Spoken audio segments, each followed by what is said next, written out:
matric আৰু higher secondary পৰীক্ষা শেষ হোৱাৰ পাছৰে পৰা ছাত্ৰ ছাত্ৰীসকলে শুনিবলৈ পাই আছে যে অহা কাইলৈ ৰিজাল্ট দিব নেকি বুলি এনেধৰণৰ প্ৰশ্ন নিশ্চয় উপস্থাপন হৈ আছে আৰু বৰ্তমান সময়তে তোমালোকৰ নিশ্চয় প্ৰশ্ন উপস্থাপন হৈ আছে যেহেতু বৰ্তমান সময়ত অহা কাইলৈ তোমালোকৰ ৰিজাল্ট দিব বুলি উল্লেখ কৰিছে বহুত সংখ্যক বাতৰিত আৰু 10 বজাত দিব বুলি কৈছে কাইলৈ তোমালোকৰ ৰিজাল্ট এই সন্দৰ্ভত তোমালোকৰ আগত এই ভিডিঅটো উপস্থাপন কৰিছো তোমালোকে নিশ্চয় চাবা সম্পূৰ্ণৰূপে তোমালোকে কিছু তথ্য জানিব পাৰিবা প্ৰথম কথা হৈছে যে বৰ্তমান সময় যদি কওঁ তেনেহলে অহা কাইলৈ তোমালোকৰ যে মেট্ৰিক বা হায়াৰ ছেকেণ্ডেৰী পৰীক্ষাৰ ৰিজাল্ট হেয়া ঘোষণা কৰিব বা নকৰে কোনো ধৰণৰ অফিচিয়েল নটিফিকেশন সেৱা বোৰ্ডৰ ফালৰ পৰা হওক বা এসএক বোৰ্ডৰ ফালৰ পৰা হওক বা মন্ত্ৰী বিষয়াসকলৰ পৰা কোনো ধৰণৰ বৰ্তমান সময়ত যদি কওঁ তেনেহলে কোনো ধৰণৰ অফিচিয়েল নটিফিকেশন বা কোনো ধৰণৰ অফিচিয়েল খবৰ অহা নাই কিন্তু বহুত সংখ্যক ইউটিউবত তোমালোকে যদি সোৱা ভিডিও দেখিবলৈ পাবা যে অহা কাইলৈ তোমালোকৰ ফলাফল ঘোষণা কৰিব বুলি উল্লেখ কৰিছে কিন্তু বৰ্তমান সময়ত তোমালোকে যদি সোৱা তেনেহলে সেৱা বোৰ্ডৰ অফিচিয়েল ৱেবছাইটতে যোৱা বা অন্য তোমালোকে যি সোৱা মন্ত্ৰী বিষয় ব্যৱয়াসকলৰ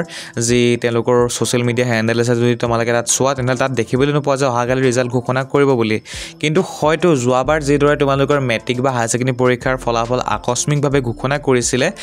আগদিনাখন ঘোষণা কৰিছে যে অহাকালি ৰিজাল্ট দিব বুলি ঠিক তেনেদৰে হয়তো এই বৰ্ষত হয়তো তোমালোকৰ ৰিজাল্ট ঘোষণা কৰিব পাৰে হয়তো মাছনিখা বা ৰাতি হয়তো কোনোবা এটা সময় তেওঁলোকে এনাউন্সমেন্ট কৰিব পাৰে কিন্তু বৰ্তমান পৰ্যন্ত যেটো নটিফিকেশন আহিছে ইয়া একেবাৰে সত্যতা বুলি প্ৰমাণ কোনো ধৰণৰ নাই আমাৰ ওচৰত গতিকে ক'ব নোৱাৰো যে অহাকালি তোমালোকৰ যি মেট্ৰিক বা হায়াৰ ছেকেণ্ডেৰী পৰীক্ষাৰ ফলাফল হেয়া দিব পাৰে বুলি